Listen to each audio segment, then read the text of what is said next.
Bismillahirrahmanirrahim. Assalamu alaikum dear students and welcome to lecture number 9. Today's topic is about the forecasting exchange rates. Dear students, as we have already discussed in lecture number 8 about the different types of exchange rates that are prevailing in different parts of the world. What were those? आप में से कोई बताएगा? What are the different types of exchange rate systems that are prevailing in different countries? Yes, number 1, fixed. Number 2, floating. Number 3, managed. And number 4 is packed exchange rate systems. तो ये different exchange rate systems हैं जो कि prevail करते हैं. How to forecast them? अब जो next step है अब ये है कि हम इनको forecast कैसे करें. Forecast का मतलब ये है कि हम predict कैसे करें कि exchange rate जो है वो किस side पे जा रहा है. Many MNCs they are worried about or they are concerned about that they must be forecasting the exchange rates. This is very imperative because they want to do the international trade, and in order to do that they have to do this international they have to do this forecasting mechanism to be done in a proper way. So students, we shall start with the chapter objectives. To explain how firms can benefit from forecasting exchange rates, हम ये पढ़ेंगे कि firms को क्या फ़ायदा होता है when they forecast the exchange rate. हमें forecasting का क्या फ़ायदा होता है? Students, forecasting का मतलब क्या है? Forecasting का मतलब ये है कि we are going to predict or we are going to give certain prediction that it is going to happen in future on the basis of certain data which is with us. Most of the time जो forecasting होती है that is being done on the historical based data, और उसी से आप predict करते हो कि what is going to be the future pattern.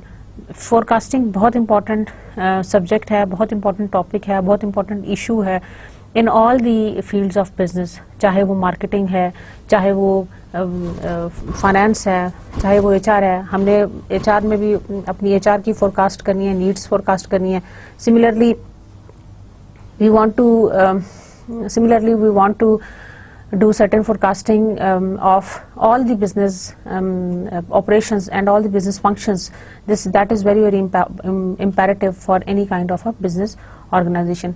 तो students, forecasting जो है वो बहुत important phenomena है और हम उसके बगैर business को आगे लेके नहीं चल सकते. And especially when we talk about the MNCs, forecasting the exchange rates is very important.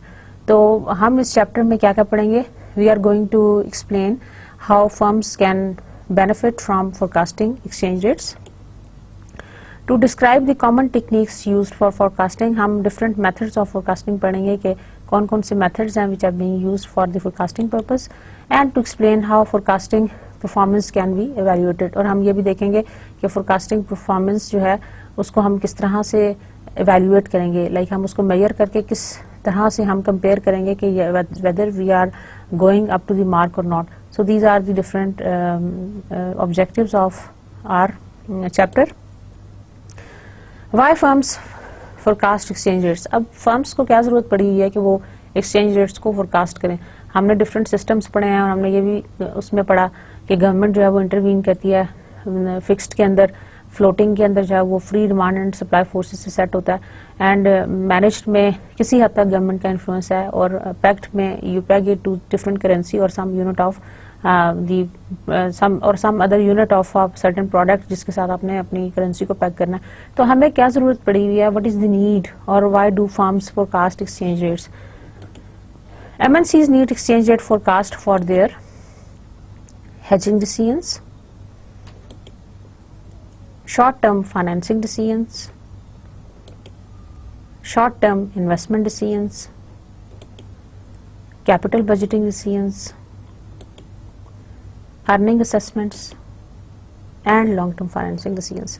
देखिए कितनी डिफरेंट आपको मैंने रीजंस बताई हैं कि why do MNCs need to exchange rate forecast, why do they forecast, what is the reason, what is the need of the MNCs. Number 1 is for the hedging decisions. What is meant by a hedge? Hedging and speculation में मैंने आपको difference बताया था. आप बता सकते हैं? Very good. Speculation से मतलब यह है कि you are playing with the price differences. आप प्राइस डिफरेंसेस से प्ले करके you are going to get the benefit. Hedging से मतलब यह है कि you are just going to lock in the price for a particular period of time, so that you are not being affected by the adverse movement of the exchange rate. अच्छा, forecasting नहीं होगी आज से 3 महीने के बाद क्या होने जा रहा है, तो हमें उस वक्त हम ज्यादा बेटर पोजीशन में होंगे उसको फोरकास्ट करने में, जब हमें ये पता होगा कि एक्सचेंज रेट का पैटर्न क्या है। देखिए, अगर आपको आने वाले वक्त में पता होगा कि exchange rate is going to be fluctuated, only then you are going to hedge it.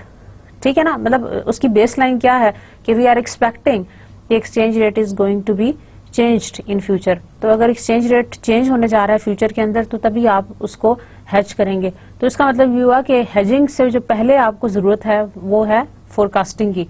समझ आ रही है बात? यानी हेजिंग तो बहुत बाद में आएगा ना, उससे पहले आपको ये आइडेंटिफाई करना है कि whether you really need to have this hedging to be done और नॉट। तो अगर आपको हेजिंग की जरूरत होगी तो ओनली देन, अगर आपको हेजिंग की जरूरत है तो वो किस बेसिस के ऊपर होगी, जब only on the basis of the forecasting that you have done. Forecast करेंगे एक्सचेंज रेट तो तभी कह सकेंगे कि हेजिंग की जरूरत है या नहीं है। समझ आ रही ना बात? फोरकास्ट किया, फॉर एग्जाम्पल आपने ये फोरकास्ट किया कि जो रुपये की करेंसी है वो exchange the in exchange of the dollar currency that is going to depreciate in the coming few months. या आपने फोरकास्ट किया तो उसकी बेसिस के ऊपर आप ये कह रहे हैं ना, तो आप और फिर आप उसकी फिर उसके बाद आप डिसीजन करेंगे कि how to eliminate this kind of a risk, और हम इसको किस तरह से हेजिंग के थ्रू ये करें या ना करें या what ever. Is that clear? Exchange rates बहुत इंपॉर्टेंट हैं from the point of view. Forecasting of exchange rate is very important for the MNCs when they are taking the hedging decisions. Hedging decisions are based, अगर आप इसको दूसरे लफ्जों में कहें तो hedging decisions are based on the forecasting of the exchange rate. अगर exchange rate की forecasting है तो उसी की बेसिस के ऊपर आप hedging करेंगे। Number 2 is the short term financing decisions. Okay, what are the short term financing decisions? Balance sheet के अंदर हमारे पास राइट हैंड साइड के ऊपर अगर आप देखें तो वी हैव करंट लायबिलिटीज, और उसके नीचे जो हमारे पास सेक्शन है that is the long term liabilities and equity section. अब जो हमारे पास करंट लायबिलिटीज वाला सेक्शन है उसके अंदर we have the accounts payable, notes payable etcetera, और यहीं से हमारे शॉर्ट टर्म फाइनेंसिंग डिसीजंस हैं। ये जो हमारा बैलेंस शीट का ये पोर्शन है that is called the short term financing decisions वाला पार्ट। और शॉर्ट टर्म फाइनेंसिंग में हमारे पास क्या कुछ आ जाता है? शॉर्ट टर्म फाइनेंसिंग में हमारे पास we have the accounts payable, we have the notes payable etcetera. अब उसमें ये होगा कि हमारे पास जो हमारे शॉर्ट टर्म फाइनेंसिंग डिसीजंस हैं they are again MNCs need the exchange rate forecast for their short term financing decisions. Short term financing decisions वो बेस करेंगे on the basis of the exchange rate forecasting. Exchange rate forecasting की basis पे ही they will be able to make these short-term financing decisions, that whether they should go for these short-term financing decisions or not. आपको मैं एक example बताती हूँ। Westbury company considers borrowing Japanese yen to finance its US operations because the yen has a low interest rate. If the yen depreciates against the US dollar over the financing period, the firm can pay back the loan with fewer dollars when converting these dollars in exchange for the amount owed in yen. The decision of whether to finance with yen or dollar is dependent on a forecast of the future value of the yen. समझ आ रहा है? उन दोनों ने अगर choose करना है कि that whether to finance with yen or dollar, it is going to be dependent on the forecast of the future value of the yen. Future value of the yen पे depend कर रहा है कि whether they should go for it or not. So similarly, another company has excess cash and consider depositing cash into a British bank account. If the British pound appreciates against the dollar by the end of the deposit period, when pounds will be withdrawn and exchanged for the US dollars, more dollars will be received. Thus the firm can use forecast of the pound's exchange rate when determining whether to invest in the short-term cash in the British account और the US account. तो हम इन forecasting से हम decide करते हैं कि in which currency we are going to invest, हमें किस करेंसी में इन्वेस्ट करने से ज़्यादा इंटरेस्ट जनरेट होगा और किसकी फ्यूचर वैल्यू ज़्यादा है, किस पर्टिकुलर फ्यूचर वैल्यू की करेंसी की फ्यूचर वैल्यू ज़्यादा है अगर हम उसके अंदर इन्वेस्ट करें। So the short term financing decisions are based on the exchange rate fluctuations, exchange rate forecasting. Similarly, the short-term investment decisions are also based on these forecasting of the exchange rate. Short-term investment decisions are basically linked up with cash, जो आपकी marketable securities investments हैं, receivables, inventory. These are your short-term investment decisions. Again, they are going to be influenced by the exchange rate. अगर आप ये देखें कि आपकी exchange rate fluctuations बहुत ज़्यादा हैं, तो perhaps you would like, अगर depreciate होने जा रहा है तो again you would like to avoid the investment in that particular currency, और वो अगर appreciate होने जा रहा है तो particularly you are going to you would like to invest more in that particular security. Then are the capital budgeting decisions. Capital budgeting decisions, dear students, capital budgeting students हैं जो डिसीजंस हैं वो हमारे लॉन्ग टर्म इन्वेस्टमेंट डिसीजंस हैं, जिसको हम 5 साल या उससे ज़्यादा के अरसे के लिए करते हैं और जिसके लिए हमने डिफरेंट टेक्निक्स पढ़ी हुई हैं कैपिटल बजटिंग की, value over doing the financial management, जिसके अंदर we have got the NPV, we have profitability index, we have the pay back period, discounted pay back period, IRR etcetera. तो these are the different types of the capital budgeting techniques that we have studied. अब ये जो आपकी capital budgeting decisions हैं कि आपने कौन से प्रोजेक्ट्स के अंदर अपनी इन्वेस्टमेंट करनी है और कौन से प्रोजेक्ट्स के अंदर आपने अपनी इन्वेस्टमेंट नहीं करनी, again they are going to be based on the forecasting of the exchange rate. देखें ये बहुत ज़्यादा डिट्रीमेंटल है कि अगर आपकी एक सब्सिडरी है वो किसी और कंट्री में काम कर रही है आपकी MNC की, तो वहाँ पे अगर आपने कोई कैपिटल बजटिंग डिसीजन करना है तो आपके कैश फ्लोज बहुत ज़्यादा इफेक्ट होंगे with your exchange rate. Okay, the firms are also concerned about the capital budgeting decisions, और कैपिटल बजटिंग डिसीजंस आपके लॉन्ग टर्म प्रोजेक्ट डिसीजंस होते हैं. एक मैं आपको यहाँ से एग्जांपल पढ़ के बताती हूँ. When an MNC's parent assesses whether to invest funds in a foreign project, the firm takes into account the project may periodically require the exchange of currencies.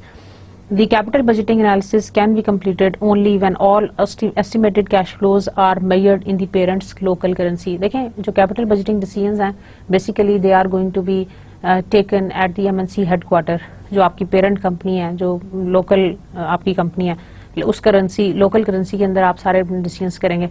तो you have to see के उस जहाँ पे आप subsidiary open करने जा रहे हैं उस currency का क्या pattern है as compared to your own home currency pattern, और उसकी फ्लक्चुएशंस किस तरह से इफेक्ट करेंगी आपके कैश फ्लोज को. For example, a company wants to determine whether to establish a subsidiary in Thailand. Forecast of future cash flows used in the capital budgeting process will be dependent on the future exchange rate of the Thailand's currency against the dollar. देखिए मैं आपको कह रही हूँ कि इन दो है ना, एक आपकी पेरेंट ऑर्गेनाइजेशन होगी जहाँ पे आपकी MNC का हेडक्वार्टर है, दूसरी आपकी जो ऑर्गेनाइजेशन होगी दैट इज योर सब्सिडरी, जो आपकी कंपनी है जो आप किसी और जगह पे आप उसकी सब्सिडरी ओपन करना चाह रहे हो. इन दोनों 2 डिफरेंट लोकेशंस की जो करेंसी है उनका जो एक्सचेंज रेट फ्लक्चुएशन पैटर्न है that really matters. So this dependency can be due to future inflows denominated in baht that will require conversion to dollar, or the influence of the exchange rate on the demand for the subsidiaries product. Accurate forecast of the currency values will improve the estimates of the cash flows and therefore enhance the MNC's decision making. तो इसलिए इस तरह से ये हमारा जो है वो decision making process हमारा effect होता है just because of the capital decisions they are being affected by the forecasting exchange rates. Then is the earning assessments. Earning assessments are very very important. जो multinational firms and companies हैं, they are doing it all just for the sake of making earnings and earning profits. अब उसके लिए what is the rationale, what is the relationship of forecasting those earnings assessment. Again, the forecasting of exchange rate is very very important in earning assessment. अगर आपको ये पता चल जाए कि ये हमारा जो exchange rate fluctuation है that is going to be consistent, तो then we can do the earning assessment beforehand. हमें किसी प्रोजेक्ट से कितना रिटर्न मिलने जा रहा है, हम बेसिकली एक्सचेंज रेट की फोरकास्टिंग से उसको एडजस्ट कर लेंगे कि yes it is predicted that exchange rate is going to be this one, this much, उसकी फ्लक्चुएशन इस रेंज में होगी and we are going to earn this much. अच्छा, यहाँ पे मैं आपको छोटी सी एग्जांपल से रिलेट करती हूँ. जैसे आप कहीं पे ना फ्लाई करते हैं, बायर जाते हैं एक कंट्री से दूसरी कंट्री में, तो आपको जो फ्लाइट का जो कैप्टन है, जब आप जहाज में बैठते हैं, वो आपको पहले से बता देता है कि मौसम की क्या सूरत हाल है, मौसम खराब है, रास्ते में कहाँ कहीं पे बादल हैं नहीं है, क्या फ्लाइट स्मूथ होगी या नहीं होगी, इस तरह की चीजें. इसी तरह से जब आप अपना कोई प्रोजेक्ट किसी और कंट्री में करने जा रहे हैं, तो फोरकास्टिंग जो आपकी है एक्सचेंज रेट की, that just plays like a weather condition और just as a factor that can influence your earnings. So earning assessment is based on all this कि आपकी जो forecasting of exchange rate है वो कैसा है और उसका pattern कितना consistent है.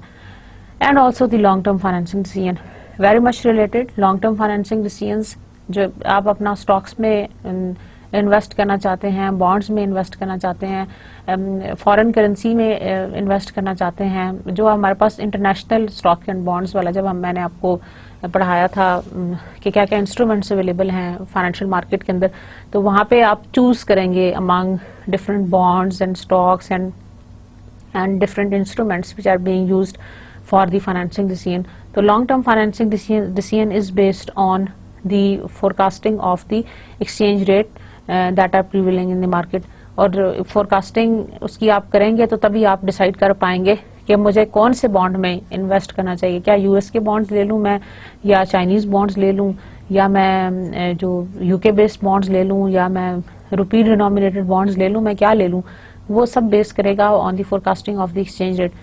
के एक्सचेंज रेट की फोरकास्टिंग से आपको पता चल जाएगा कि एक्सचेंज रेट की फ्लक्चुएशन के बारे में, और वहां से आपको पता चल जाएगा कि आपके जो प्रॉफिट्स हैं वो किस हद तक डिवर्सली इफेक्ट हो सकते हैं बिकॉज ऑफ दिस मूवमेंट. आप ये समझ लें कि exchange rate just plays, exchange rate fluctuation just plays as a factor that can influence your earnings and your profits and your cash flows. अब आप इसको फोरकास्ट अगर पहले कर लेंगे तो आपको पता चल जाएगा, you will be better able to जज कि आपके प्रॉफिट्स की ट्रू पोजीशन क्या होगी. Getting my point? तो आप इसको एज अ फैक्टर स्टडी करें कि whether this factor is going to contribute towards the success of our project or not. तो ये this is very very important. तो dear students, अभी मैंने आपको क्या बताया, मुश्किल तो नहीं लग रहा? No, it's very easy. Yes, we were talking about the MNCs need exchange rate forecast for their number 1 hedging decisions, number 2 short term financing decisions, number 3 short term investment decision, right hand side financing decision, left hand side investment decision. The short term financing decisions and the short term investment decisions. Then we have the capital budgeting decisions, earning assessments and long term financing decisions. Corporate motives for forecasting exchange rates. Forecasting exchange rates, ये जो अभी हमने चीजें पढ़ी हैं, that we are going to put it in the table. Forecasting exchange rates leads to number 1, decide whether to hedge foreign currency cash flows. Number 1, to decide whether to hedge foreign currency cash flows. जो हमारे cash flows आ रहे हैं, क्या उनको हम वाकई hedge करें, क्या उसकी जरूरत है. Exchange rate fluctuations, एक जो उसकी support है वो ये है कि अगर तो exchange rate fluctuations बहुत ज्यादा हैं तो then we would probably need to hedge our foreign currency cash flows. So we are going to decide that whether to hedge foreign currency cash flows or not. Number 2 is decide whether to invest in foreign projects. क्या हम foreign projects में invest करें? That is again going to be based on forecasting the exchange rate of that particular country जिसकी जहाँ पे हम invest करना चाहते हैं. Number 3 is decide whether foreign subsidiaries should remit earnings. Number 3 is to decide whether foreign subsidiaries should remit earnings. क्या for again that is based on the forecasting exchange rate कि foreign subsidiaries जो है वो earnings remit करें या नहीं करें. And number 4 is decide whether to obtain financing in foreign currencies. और हमने ये भी देखना है कि अगर हम foreign currencies से के से फाइनेंसिंग लें तो क्या हमें ऐसा तो नहीं है कि एक्सचेंज रेट की फ्लक्चुएशन से हम ज़्यादा इफेक्ट होंगे। जैसे मैं आपको एग्जांपल देती हूँ, अगर आप कोई सब्सिडरी ओपन करना चाह रहे हैं, let's suppose in Singapore you want to open up an subsidiary, और आप इस बात में इंटरेस्टेड हैं कि बजाय इसके कि आप यहाँ से अपना फाइनेंसिंग ले जाएं, इट्स बेटर कि आप सिंगापुर से ही अपनी फाइनेंसिंग रेज कर लें, वहीं के डेट इंस्ट्रूमेंट्स यूज कर लें in order to raise financing. लेकिन बिफोर यू डू दैट आप यू हैव टू सी कि एक्सचेंज रेट फोरकास्टिंग क्या है। क्या एक्सचेंज रेट फोरकास्टिंग ऐसी तो नहीं है कि अगर मैं सिंगापुर में जाके डेट लूं तो वो मुझे मेरा जो कैश फ्लोज हैं that are going to be affected very adversely, वहां पे जो है वो इकोनॉमिक सिचुएशन जो है वो वीक होने जा रही है। या फिर ये कि अगर मैं अपने होम कंट्री से ले जाऊं तो मेरे होम कंट्री में क्या सिचुएशन है, विच सिचुएशन इज बेटर, क्या मैं अपने होम कंट्री से लूं, इसकी एक्सचेंज रेट ज्यादा स्टेबल है, या मैं फॉरेन कंट्री से जाके लूं उसकी एक्सचेंज रेट ज्यादा स्टेबल है, कहाँ पे कंपैरेटिवली इंटरेस्ट रेट मुझे लो मार्कअप पे करना पड़ेगा। ये सब फैक्टर्स आप देखते हुए then you are going to decide कि कहाँ से आपने अपना फाइनेंसिंग इंस्ट्रूमेंट चूज करना है। Getting my point? So this is about forecasting exchange rate. Number 1 about the hedging, whether to hedge. Number 2 is whether to invest. Number 3 is whether to remit earnings, and number 4 is whether obtain financing in foreign currencies or not. अच्छा जी, ये जो ऊपर वाले 3 factors हैं that is going to increase your cash flows, that is whether to hedge foreign currency cash flows, whether you are going to invest in foreign projects, and whether you are going to decide that you should remit earnings or not. It will lead to the increase in the dollars cash flow. आपने अगर forecast कर लिया और आपने इस basis के ऊपर forecast किया कि आपने hedge करना या नहीं करना, जो भी आपका decision होगा yes or no, ये भी yes or no, ये भी yes or no, it is going to increase your cash flows. It is going to increase your cash flows. And number 4 is whether to obtain financing in the foreign currency. अगर आपने decide कर लिया yes or no whatever, it is going to decrease the cost of capital. What is meant by the cost of capital? Cost of capital, WACC, is equal to cost of debt plus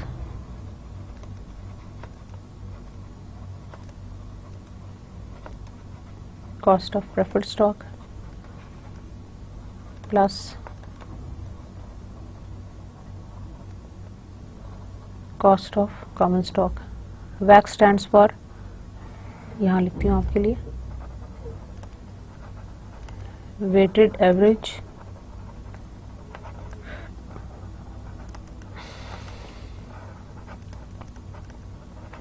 cost of capital. So weighted average cost of capital is basically the cost of debt plus cost of preferred stock plus the cost of common stock. The weighted average of cost of debt, cost of preferred stock and cost of common stock. इनकी क्या क्या percentage है? Let's say इसकी percentage है 0.2%, 20% multiplied by cost of debt, इसकी percentage let's say हम कहते हैं 50% है, multiplied by cost of preferred stock plus multiplied by कितने बाकी रह गए 30%. So 30% is from the common stock. इसका जो टोटल रिटर्न जो आ जाएगा वैक weighted average cost of capital, let's say it is 16%. लेकिन अगर हम उसको फाइनेंसिंग लेते हैं फ्रॉम इन फॉरेन करेंसीज तो क्या वो 13% है? अगर वो 13% है तो then we would like to go. हमारा जो बेसिक पर्पस है वो ये है कॉस्ट ऑफ कैपिटल को मिनिमाइज करना या कॉस्ट ऑफ कैपिटल को रिड्यूस करना. देखें स्टूडेंट्स, आम जिंदगी में भी यही होता है ना कि अगर आपको keeping rest of all the other things constant, अगर आपको कोई चीज सेम क्वालिटी ऑफ प्रोडक्ट अगर आपको चीपर प्राइस में मिल रहा है तो क्या आप वो प्रेफर करेंगे या अगर आपको कोई हायर प्राइस में मिल रहा है वो प्रेफर करेंगे? Definitely as a human being naturally we would like to have those products which are equally efficient but there is a price advantage. तो हम ऐसा ही प्रोडक्ट को लेने की कोशिश करेंगे जो जिसकी कॉस्ट कम है. ऐसी बात है ना. तो लोन में या जब आप फाइनेंसिंग इंस्ट्रूमेंट्स यूज करते हैं तो वहां पे भी ऐसी सिचुएशन होती है. जब आप बिजनेस में जाते हो आप ऐसी जगह से फाइनेंस करेंगे अपने बिजनेस को जहां पे आपकी cost of capital is at its minimum. तो कॉस्ट ऑफ कैपिटल को कैलकुलेट कर लेंगे थ्रू वैग, and then you would calculate कि हमारी कॉस्ट ऑफ कैपिटल कहाँ पे लोअर है। और ये जो आपका डिसीजन है, when you are going to forecast the exchange rate, it is going to help you to decide about whether to obtain financing in foreign currencies or not. और अगर आपने फॉरेन करेंसीज से किया तो क्या आपकी कॉस्ट ऑफ कैपिटल कम हो जाएगी? अगर कॉस्ट ऑफ कैपिटल कम हो जाएगी तो yes you can move on. Okay, तो आप अपने डिसीजन को आगे जारी रख सकते हैं। So finally it is going to enhance the value of the firm. अच्छा देखें, हमने एक बड़ा सिंपल सा रिलेशनशिप बनाया कि forecasting exchange rates is going to enhance the firm value. So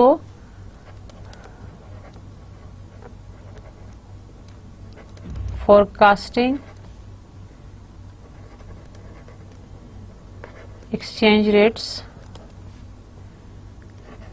leads to enhance firm value.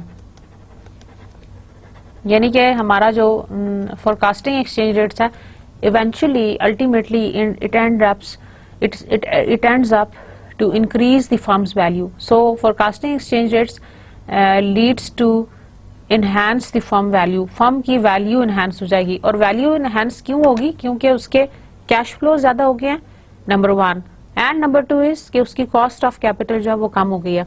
Is that clear? देखें, value enhance करने से मतलब यह है कि आप कम रिसोर्सेज से you are going to get the maximum output और द बेनिफिट। सो कम कैश फ्लो से you are going to have the more, like आपके कैश फ्लो ज्यादा हो गए हैं और कम कॉस्ट ऑफ कैपिटल से you are generating more value of your firm. So the increased dollar cash flows and decreased cost of capital will lead to the increased value of the firm. So this is what the corporate motive is. अगर हम इसको strategy के point of view से देखें या corporation के हिसाब से देखें तो forecasting exchange rate as a businessman, forecasting exchange rate will always lead to increase और enhance the firm's value. That is our organisational objective. जो हमारा मिशन होता है, जो हम अपनी कंपनी का मिशन बनाते हैं, that we want to enhance the firm's value. Almost all of the multinational organization and even the local organizations आजकल के थ्रोट कटिंग कंपटीशन में जो सबसे ज्यादा चीज करती है, जिसकी सबसे ज्यादा वैल्यू है या इंपॉर्टेंस है, that is how you could enhance the value of your firm. तो forecasting exchange rate is one of the forecasting exchange rate might be one of the steps to increase the value of the firm. Now we are coming to the second objective of this lecture, that is about forecasting techniques. There are numerous methods available for forecasting exchange rates and they can be grouped into 4 general groups. Number 1 is technical forecasting. Number 2 is fundamental forecasting. Number 3 is market based forecasting, and number 4 is mixed forecasting. So these are the 4 different types of forecasting. Number 1 technical, number 2 fundamental, number 3 is market based, and number 4 is mixed. और mixed जो है वो हम सारी forecasting techniques को मिला के जो हम forecasting method adopt करेंगे, that is called the mixed one. First of all we come to the technical forecasting. Technical forecasting involves the use of historical data to predict future value. अच्छा students, सबसे जो easiest way होता है that is on the basis of the historical data to predict anything. हम historical data को बहुत ज़्यादा use करते हैं in order to predict the future. हमारा हमेशा जो future होता है that is what we have experienced in the past. अब जैसे for example आपने ये experience किया, अगर हम individual levels की बात करते हैं तो human resources के हवाले से अगर आपने ये देखा कि किसी एम्प्लॉई का पैटर्न ये है कि वो बहुत अच्छा वर्कर है, he is very regular, very punctual, always meets the deadline, is a very motivated kind of a worker, और उसका ओवरऑल परफॉर्मेंस बहुत अच्छा है, तो यू कैन प्रेडिक्ट कि उसकी फ्यूचर में परफॉर्मेंस भी अच्छी होगी। समझ आ रही है ना? लेकिन अगर आप ये देख लें कि अगर हमारी जो पास्ट की परफॉर्मेंस है, जो हिस्टोरिकल डाटा है, वो जो सपोर्ट नहीं कर रहा कि whether it is going to be good, तो आप यही अज्यूम करेंगे कि इसने आगे भी यही करना है। लाइक देखें, जिस तरह स्टूडेंट्स होते हैं ना, जब वो छोटी क्लासेस में होते हैं, अर्ली स्कूलिंग वगैरह में होते हैं, अगर वो बहुत अच्छा परफॉर्म करते हैं तो पेरेंट्स ये प्रेडिक्ट करते हैं कि उनका जो बच्चा है वो बहुत आगे जाएगा, बहुत पढ़ लिख के अच्छा बनेगा एटसेट्रा, लेकिन अगर वो शुरू से पढ़ाई में अच्छा ना हो तो उनकी जो फ्यूचर के बारे में फोरकास्ट है दैट इज इंटायरली डिफरेंट। कहेंगे ये तो इसने पढ़ना छिड़ना नहीं है। गेटिंग माई पॉइंट, समझ आ रहा है ना? तो historical data it matters a lot. I am sure आपको मेरी बात बड़ी अच्छी तरह समझ आ रही है। Historical data of a company और historical data of an exchange of exchange rate, उसकी बेसिस के ऊपर आप प्रेडिक्ट कर सकते हो फ्यूचर को। इसी तरह हम कंपनीज की परफॉर्मेंस को स्टडी कर सकते हैं, मेजर कर सकते हैं on the basis of our past performance. हम ये देखें कि जो कंपनी की परफॉर्मेंस है वो प्रीवियस ईयर में अच्छी नहीं हुई और वो पिछले लगातार 4-5 साल से वो डिक्लाइन की तरफ ही जा रही है, तो आगे आप कैसे एक्सपेक्ट करते हैं कि फ्यूचर में उसकी परफॉर्मेंस जो है वो अच्छी होगी? यू कांट फोरकास्ट दैट कि अगर पास्ट के अंदर परफॉर्मेंस अच्छी नहीं हुई तो अनलेस एंड अनटिल के कोई मेजर ब्रेक थ्रू आ गया, कोई ऐसी इन्वेंशन आ गई है, कोई ऐसी चेंज आ गई है जिसकी वजह से कोई बहुत बड़ी चेंज आएगी, जिसकी वजह से कोई बहुत बड़ा ब्रेक थ्रू हो जाएगा, जिसकी वजह से आपका कंपनी की परफॉर्मेंस एकदम से बूस्ट करेगी। इसी तरह से जो फोरकास्टिंग टेक्निक्स हैं एक्सचेंज रेट की, उसमें जो टेक्निकल फोरकास्टिंग है that is based on the time series models. हम टाइम सीरीज मॉडल्स की मदद से, हिस्टोरिकल डाटा की बेस की मदद से we can predict that whether we are going to perform good in the future or not. This is called the technical forecasting. Speculators may find the models useful for predicting day-to-day movements. अब जो speculators हैं वो भी इसी data को use करते हैं for predicting the even day-to-day movements. Speculators ने भी इन्हीं मॉडल्स को यूज किया है in order to predict the day-to-day movements. However, since the models typically focus on the near future and rarely provide point of range estimate, they are of limited use to MNCs. लेकिन students मैं आपको यहाँ पे ये बताती जाऊँ कि ये जो मॉडल्स हैं ये आपको प्रेडिक्ट तो कर देंगे लेकिन that is only for the near future, मतलब जो मुस्तकबिल करीब में जो होने जा रहा है that is going to predict. लेकिन थोड़ा सा आगे जो इंसाइट होती है, एक पॉइंट्स और रेंज ऑफ एस्टिमेट्स, ये लिमिटेड यूज है फॉर दी एमएनसीज। उसकी वजह यह है कि एमएनसीज जो हैं जब हम इंटरनेशनल मार्केट के अंदर एंटर होते हैं तो वो हम एक ब्रॉड और लॉन्ग टर्म पर्सपेक्टिव लेके एंटर होते हैं। हमारा ये नहीं है कि अगले 2-3 दिनों में क्या होगा या अगले 6 महीने में क्या होगा या अगले 1 साल में क्या होगा। We are looking at the very very long term perspective कि अगले 4 या 5 या 6 सालों में क्या होगा, उसके लिहाज से हम करते हैं। तो इसलिए जो टेक्निकल फोरकास्टिंग है that is not of very much use for the MNCs और फॉर दी मल्टीनेशनल कॉर्पोरेशंस, क्योंकि they want to look forward for a very long term perspective. अच्छा स्टूडेंट्स, एक मैं आपको केस पढ़ के सुनाती हूँ, आप जरा इसको सुने। How DuPont's earnings forecast are based on currency forecasts. Like many publicly traded companies, DuPont periodically announces its expectations of future earnings. Future earnings को वो periodic basis के ऊपर forecast करता है. Because much of its business is international, the company considers movements in the exchange rate when deriving expectation of its earnings. तो वो जब क्योंकि मल्टीनेशनल कॉर्पोरेशन है तो वो अपनी जो अर्निंग्स की वो है movements in the exchange rates है, वो बहुत ज्यादा कंसर्न है about the movements of the exchange rate because they want to derive their earning assessment on the basis of that. In particular the euro's value is closely monitored because of the DuPont's major presence in the Europe. अच्छा, DuPont का ज्यादा जो है presence वो European region में है, इसलिए euro value उनके लिए, यूरो की वैल्यू जो है, यूरो करेंसी की जो वैल्यू है that is very very important. When the euro's value changes over a quarter, the translated earnings generated by the DuPont European subsidiaries are affected. देखें, जो एक एमएनसी है उसका जो मेजर पोर्शन ऑफ बिजनेस होगा वो जिस जगह के ऊपर होगा, जिस एरिया में होगा, उस एरिया की currency is very very important और उस एरिया की करेंसी का fluctuating pattern is very very important from the point of view of their earnings. समझ आ रहा है ना? अब ड्यूपॉन्ट का जो है वो मेजर शेयर जो है वो यूरोप के अंदर है। यूरोप में जो करेंसी है दैट इज यूरो। अब वो यूरो करेंसी के साथ जो फ्लक्चुएशंस पैटर्न्स हैं उससे उसकी अर्निंग असेसमेंट इफेक्ट होगी, इसीलिए वो यूरो करेंसी की फोरकास्टिंग में इंटरेस्टेड है। Got my point? So when the euro's currency value changes over a quarter, the translated earnings generated by the DuPont European subsidiaries are affected. Thus, DuPont's forecast of its consolidated earnings require a forecast of earnings generated by subsidiaries in each country, along with the forecast of the exchange rate at which those earnings will be translated into dollar. समझ आ रहा ना? Given the uncertainty of the exchange rates and other factors that affect earnings, DuPont uses a range when forecasting its earnings. जब वो अपनी earnings को forecast करती है, तो ये they use a range. कैसे? The low end allows for the possibility of a weak euro, and while the high end allows the possibility of a strong euro. उन्होंने एक रेंज सेट कर ली, maximum और minimum value.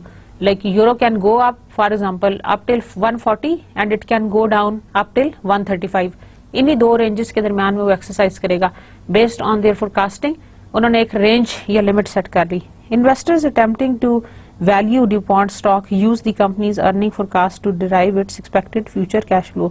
Because DuPont's forecast of its consolidated earnings captures possible exchange rate movements, investors should not be surprised if a weakened euro adversely affects the DuPont earning. So they will not be surprised अगर उनकी earnings affect होंगी, क्योंकि they have truly forecasted the range of the euro currency कि वो किन दो values के दरमियान में एक्सरसाइज करेगी. इसलिए उनको पता है कि इस लिमिट तक ये कम हो सकता है, इस लिमिट तक ये ज्यादा हो सकता है. So that is how the earning management is being done. This is also called the earning management, क्योंकि हमारा एक्सचेंज रेट का बहुत ज्यादा गहरा ताल्लुक है, इसका बहुत ज्यादा स्ट्रॉन्ग रिलेशनशिप है with the earnings. So we are very much interested in forecasting earnings. तो यहाँ पे जो हमने ड्यूपॉन्ट का केस पढ़ा उसमें हमने एक रेंज सेट कर दी है जिसके ऊपर हमारा जो यूरो करेंसी है वो फ्लक्चुएट करेगा. And now we are able और you can say we are in a position to tell के whether earnings are going to be positively affected और negatively affected because of this exchange rate fluctuation. Fundamental forecasting is based on the fundamental relationship between economic variables and the exchange rates. So fundamental forecasting is based on the fundamental relationships between the economic variables and exchange rates. अच्छा students, economic variables का exchange rates के साथ बहुत ज़्यादा गहरा ताल्लुक है. There is a very strong relationship between the economic variables and the exchange rate. So the examples are the subjective assessments, quantitative measurements based on regression model and sensitivity analysis. So fundamental forecasting can be done on the basis of either the subjective assessment, fundamental forecasting जैसे कि बुनियादी सा जो traditional सा method है वो ये है. Quantitative measurements based on the regression models. आपको पता है कि हम रिग्रेशन मॉडल्स के थ्रू भी प्रिडिक्ट कर सकते हैं about the future, and also the sensitivity analysis. These are the different types of fundamental forecasting. Note that the use of PPP, that is purchasing power parity, to forecast future exchange rate is inadequate, since purchasing power parity may not hold and future inflation rates are also uncertain. तो आप इसको purchasing power parity के ऊपर depend नहीं कर सकते because it may not hold और future inflation rates are also very uncertain. Future में इन्फ्लेशन रेट क्या होगा, again we do not know much about that, so we can not use that. Okay, let's take an example. The focus here is on only two of many factors that affect currency value. Before identifying them, consider the corporate objective is to forecast the percentage change. Suppose the corporate objective is to forecast the percentage change, that is the rate of appreciation or depreciation in the British pounds with respect to the US dollar during the next quarter. So before identifying them, आप suppose करें कि corporate objective ये है that it is to forecast the percentage change. Percentage change क्या है, rate of appreciation है या rate of depreciation है in the British pounds with respect to the US dollar during the next quarter. For simplicity, assume the firm's forecast for the British pound is dependent only on these two factors. Number one is inflation in the US, and number two is income growth in the US relative to the income growth in the UK. Fundamental forecasting, in general, fundamental forecasting is limited by the uncertain timings of the impact of the factors. Number one, the need to forecast factors that have an immediate impact on the exchange rate, and the omission of the factors that are not easily quantifiable. तो हमने वो factors देखने हैं which are directly affecting the exchange rates, और हमने उन factors को eliminate कर देना या हमने उन factors को omit कर देना which are not easily quantifiable. Quantifiable का मतलब ये है कि we can give numbers to them. हम अगर अपने फैक्टर्स को क्वांटिफाई कर सकें, उनको नंबर्स दे सकें, तो इसका मतलब ये है कि we are more easily able to predict. अच्छा स्टूडेंट्स, क्वांटिफिकेशन से मतलब ये होता है कि जैसे मैं कहती हूँ परफॉर्मेंस, तो परफॉर्मेंस क्या कहते हैं? क्या मैं कह सकती हूँ परफॉर्मेंस 1 है, 2 है, 3 है? क्या परफॉर्मेंस को हमने मेजर किया with the help of grades for students, A grade student, B grade student, C grade, D grade. जिसकी परफॉर्मेंस सबसे अच्छी है वो ए ग्रेड स्टूडेंट है। तो परफॉर्मेंस को हमने क्वांटिफाई किया। सिमिलरली एक्सचेंज रेट की फोरकास्टिंग को भी हमने क्वांटिफाई किया और उसमें कुछ फैक्टर्स जो कि इफेक्ट करते हैं हमने उनको क्वांटिफाई किया। और हमने ये भी देखा कि किन फैक्टर्स को हम ऐड करें और किन फैक्टर्स को हम ओमिट करें in order to forecast accurately. तो हम सिर्फ उन फैक्टर्स को लेंगे which are going to give us the accurate judgement. तो क्वांटिफाई करने से हमें ये फायदा होता है। Changes in the sensitivity of the currency movements to each other over time, और हमने ये भी चेक करना है कि ओवर टाइम जो चेंजेस इन द सेंसिटिविटी है ऑफ द करेंसी वो क्या है, एक करेंसी का दूसरे करेंसी के साथ सेंसिटिविटी कैसा है। Then is the market based forecasting. जैसे कि नाम से जाहिर है, market based forecasting uses market indicators to develop forecast. हमने मार्केट फैक्टर्स को ले लिया in order to do the market based forecasting. It uses the market indicators. The current spot and forward rates are often used. हम spot rates को और forward rates को use करते हैं since speculators will ensure that the current rates reflect the market expectation of the future exchange rate. Again जो आपके current rates हैं they are the two predictors of your future exchange rate. तो हमने ये देखना है कि जो करंट और दी स्पॉट और द फॉरवर्ड रेट्स हैं विच आर ऑफन यूज्ड, क्योंकि the speculators are going to ensure कि ये जो करंट रेट्स हैं they are going to reflect the market expectation of the future exchange rates. For long-term forecasting, the interest rates on risk-free instruments can be used under condition of IRP. So हम long-term forecasting के लिए we are going to use the interest rates on the risk-free instruments. Then is the fourth type of the forecasting technique, that is the mixed forecasting. What is mixed forecasting? जैसे कि नाम से जाहिर है, mixed forecasting refers to the use of a combination of forecasting technique. अच्छा, हम किसी एक टेक्निक के ऊपर रिलाई नहीं करेंगे, बल्कि we are going to use the multiple techniques which are being used in order to do this mixed forecasting techniques.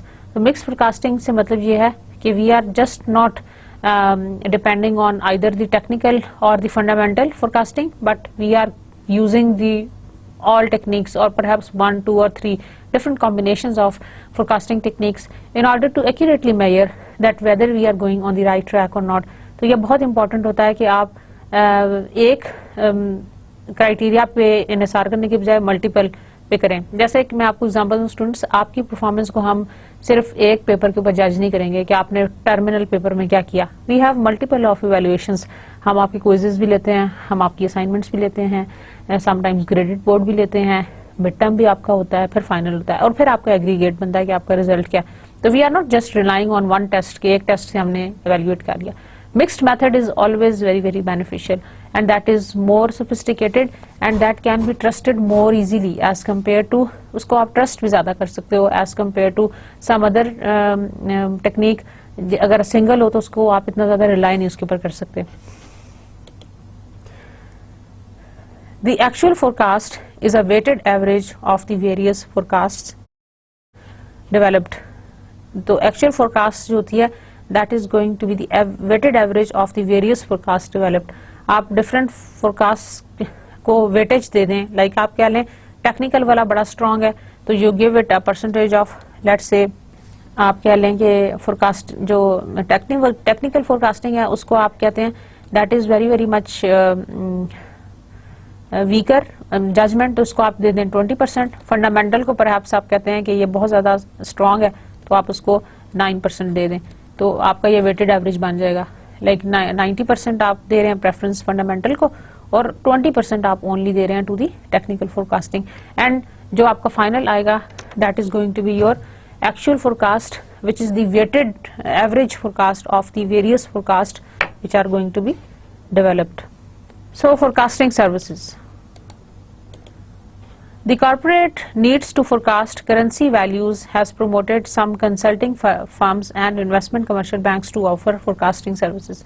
अब हुआ यह है कि क्योंकि डिमांड बहुत ज़्यादा है मार्केट के अंदर, तो अब इस करेंसी फोरकास्टिंग के लिए डिफरेंट कमर्शियल बैंक्स ने या इन्वेस्टमेंट जो बैंक्स हैं उन्होंने एक सर्विसेज शुरू की हैं which are called the forecasting services, और उनके पास ये सेल्स होते हैं फोरकास्टिंग सर्विसेज के डिपार्टमेंट है जो आपको एक्यूरेट इन्फॉर्मेशन दे सकते हैं about the forecasting pattern that are going to happen or that are going to be placed in future on the basis of the careful analysis that the various experts they have made, right?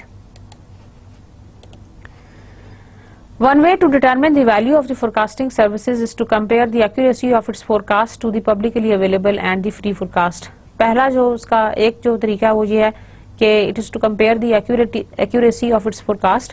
आप accuracy को measure करें to the publicly available and the free forecast. जो एक वैसे available forecast है उससे आप दूसरे जो बैंक्स हैं, कमर्शियल बैंक्स या इन्वेस्टमेंट बैंक्स जो सर्विसेज प्रोवाइड कर रहे हैं, आप उनसे कंपेयर करके देख लें. अगर वो कंपैरिजन आपको वैलिड लग रहा है, ठीक लग रहा है, देखने में लग रहा है कि it is going to be it is comparable, तो then you can trust those forecasting services. Evaluation of the forecasting performance. अब आपने फोरकास्टिंग कैसे की है उसकी परफॉर्मेंस को आप एवेल्युएट करें. An MNC that forecast exchange rate should monitor its performance over time to determine whether its forecasting procedure is satisfactory or not. आपने ये भी देखना है, फोरकास्टिंग तो आपने कर ली on the basis of different methods. अब आपने ये भी देखना है कि क्या ये वाकई ही एक्यूरेट फोरकास्टिंग थी, क्या ये इस फोरकास्टिंग ने हमें सेटिस्फैक्टरी रिजल्ट्स दिए हैं या नहीं. So MNC that forecast exchange rates should also monitor its performance over time to determine. आप परफॉर्मेंस को भी चेक करें कि क्या ये फोरकास्टिंग आपके लिए फिजिबल साबित भी हुई है या नहीं, क्या ये इस फोरकास्टिंग से आपको कोई हेल्प भी मिली है या नहीं मिली. अगर आपके लिए वो हेल्प नहीं मिली या उससे कोई हार्डली ऐसा कोई इफेक्ट आया, तो then you will not trust on that particular forecasting technique. Perhaps फिर आप किसी और फोरकास्टिंग टेक्निक के ऊपर मूव कर जाएंगे, क्योंकि आपने ये देखा कि जो प्रीवियसली यूज फोरकास्टिंग टेक्निक थी that has not given us the reliable results, या वो जो रिजल्ट्स थे they were not very much given us the accuracy. One popular measure, the absolute forecast error as a percentage of the realized value, is defined as forecasted value minus realized value. Realized means actual value.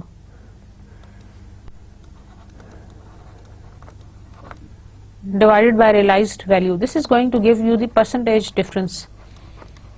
Percentage of the realised value. Percentage difference आपको बताएगा कि forecasted value का actual value से क्या difference है. Like जो आपने forecast किया था उस वैल्यू का जो ओरिजिनली जो एक्चुअली हैपन हुई है उस वैल्यू के दरमियान में कितना डिफरेंस है, that is called the percentage difference. Absolute forecast errors over time using the forward rate as a forecast for the British pound. आपको पैटर्न नजर आ रहा है, very very much fluctuating pattern, और एब्सोल्यूट फोरकास्ट एरर्स नजर आ रहे हैं आपको 0.01 0.05 से लेके वी हैव 0.30 तक, और ये मैक्सिमम गया है 1980s के अंदर. So forecast errors they may happen. MNCs are likely to have more confidence in their forecasts as they measure their forecast errors over time. अब उनको अपने फोरकास्ट, जब आप फोरकास्ट एरर अपना कैलकुलेट कर लेते हैं तो then you have more confidence in you that whether you are going on the right path और not. Forecast accuracy varies among currency. अब ये जो फोरकास्ट की जो एक्यूरेसी है that again varies among currencies. A more stable currency can usually be more accurately predicted. जो ज्यादा stable currency है उसको प्रिडिक्ट करना ज्यादा आसान है as compare to certain volatile currency, क्योंकि वोलेटाइल करेंसी है जो जिसकी फ्लक्चुएटिंग पैटर्न बहुत ज्यादा अप एंड डाउन है, उस तरह की करेंसी को फोरकास्ट करना बहुत मुश्किल है as compare to some stable currency. If the forecast errors are consistently positive or negative over time, then there is a bias in the forecasting procedure. अगर forecasting errors भी में भी बहुत ज़्यादा positive या negatively consistent हैं over time, तो then again उसके अंदर forecasting bias exist करता है. Forecasting bias से मतलब यह है कि जो आपने techniques use किए हैं, जो procedure use किए हैं, they are not up to the mark. इसका मतलब है कि उन प्रोसीजर्स के अंदर कोई गड़बड़ है या उन फोरकास्टिंग टेक्निक्स के अंदर कोई प्रॉब्लम है जिसकी वजह से आपके फोरकास्टिंग एरर्स का पैटर्न भी एक जैसा आ रहा है, कंसिस्टेंट आ रहा है. समझ आ रहा है ना? यानी अगर फोरकास्टिंग टेक्निक ठीक इस्तेमाल नहीं हुई तो फोरकास्टिंग एरर्स आपके कंसिस्टेंट आएंगे over either towards positive or towards negative. So you have to make sure that forecasting technique that you are using, it is up to the mark and it is giving the true picture or it is giving you the true image of what you are doing or what you want to do. ये आपको pattern दे रहा है graph forecast bias over time for the British pounds. इसका मतलब है कि कोई गड़बड़ थी, हमने जो फोरकास्टिंग मेजर लिया है या टेक्निक लिया है उसके अंदर कोई प्रॉब्लम है. Forecast bias. The following regression model can be used to test the forecast bias. Realized value is equal to alpha और ये आपके सारे coefficients हैं plus error term. Graphic evaluation of the forecast performance. This is the perfect forecast line. This is the predicted value. Y इसके ऊपर x axis के ऊपर और y axis के ऊपर we have taken the realized value. और ये जो लाइन जो बेस्ट फिट लाइन है, this is called the perfect forecast line. जो बेस्ट फिट लाइन हमारी गुजरती है रिग्रेशन मॉडल के through, that is called the perfect forecast line. This is the reason of the downward bias under estimation और ये जो दूसरा है this is the reason of upward bias over estimation. ये जो पर्पल में आपको एरिया नजर आ रहा है this is the upward bias over estimation और ये जो आपको पिंक में एरिया नजर आ रहा है this is the reason of the downward bias under estimation. If the points appear on the scattered evenly on both sides of the perfect forecast line then the forecast are said to be unbiased. अच्छा, अब pattern ये कहता है कि line के इर्द गिर्द, ये जो हमने पिछली स्लाइड में हम दोबारा जाते हैं, ये जो लाइन है उसके इर्द गिर्द ये जो आपका स्कैटर्ड पैटर्न है अगर वो एक जैसा है, कंसिस्टेंट है, तो देन वी कैन से कि आपकी जो फोरकास्ट है that is unbiased. Note that a more thorough assessment can be conducted by separating the entire periods into सब पीरियड्स. आप बड़े पीरियड्स को सब पीरियड्स में डिवाइड कर दें तो you will have a more clear assessment of that. These are the forecast bias in different sub periods for the British pound. ये हमने डिफरेंट टाइम पीरियड्स के लिए कर लिया इसको और आप देख लें कि ये जो रिग्रेशन लाइंस हैं वो किस तरह से उनके डिफरेंट पैटर्न्स हैं. जो स्कैटर्ड पैटर्न्स हैं वो डिफरेंट हैं और जो बेस्ट फिट लाइन है वो किस तरह से पास ऑन कर रही है. ये जो आपकी स्ट्रेट लाइंस हैं these are the perfect forecast line और आपने देखना है ये जो आपका स्कैटर्ड पैटर्न है वो कितना उसके इर्द गिर्द अराउंड है और अगर वो कंसिस्टेंटली इर्द गिर्द उसके अराउंड है तो इसका मतलब है कि आपकी फोरकास्टिंग ठीक है, that is unbiased. So the comparison of different forecasting methods, the different forecasting methods can be evaluated graphically by visually comparing the deviations from the perfect forecast line or statistically by computing the forecast errors for all the periods. हम इसको दो तरीकों से find out कर सकते हैं, either through graphically by visually comparing the deviations from the perfect forecast line, जैसे कि हमने प्रीवियस स्लाइड के अंदर किया कि हमारी जो परफेक्ट रिग्रेशन लाइन है, फोरकास्ट लाइन है, उसके आसपास स्कैटर पैटर्न कैसा है, और statistically by computing the forecast error for all the periods. तो dear students, this was all about today's lecture. We have studied about the forecasting of the exchange rate in this chapter. आपको different उसकी मैंने benefits बताए, reasons बताए कि why the firms should forecast the exchange rate. Basically that was to enhance the value of the firm. और dear students, हमने उसके साथ डिफरेंट टेक्निक्स पढ़ी and then we have compared them. और उसके अंदर जो 4 इंपॉर्टेंट टेक्निक्स हमने पढ़ी, these were the technical, fundamental and mixed one, जो हमारी इंपॉर्टेंट थी. और फिर हमने उन सब के बेनिफिट्स पढ़े और हमने ये भी देखा कि कौन सी ज्यादा फीजिबल हैं from the point of view of application of the MNCs. हमने उनको कंपेयर भी किया. We also talked about the forecast bias and forecast errors. we used the formula to compute it. और फिर हमने ये भी देखा कि फोरकास्ट लाइन से विजुअली हमने जो डिफरेंट फोरकास्टिंग मेथड्स हैं उसको हमने कैसे इवेल्युएट करना है. So I hope you have enjoyed this lecture and clearly understood this. Thank you very much for your patience. Allah Hafiz. See you next time.